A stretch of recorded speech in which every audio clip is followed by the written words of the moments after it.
Ja sam Ensur Mančuka, radim kao razvojni programer u firmi Ping. Python je programski jezik opšte namjene.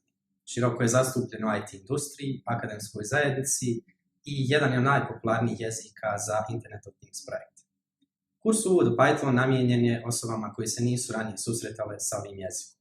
Trajaće 3 sedmice i krenut će od osnovnih stvari, poput dobavljanja korisničkog unosa i obavljanja matematičkih operacija, do manipulacije tekstom, pa sve do naprednijih tema koje podrazumijevaju primjenu objektno orijentisanog programiranja, komunikaciju sa bazom podataka i kreiranje HTTP zahtjeva.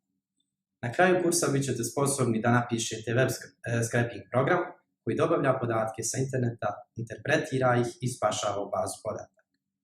Ovaj kurs ponudit će vam bazu koju ćete dalje moći nadograditi i primijeniti Python za različite namjene, od sistemskog i mrežnog programiranja pa sve do pisanja web aplikacija.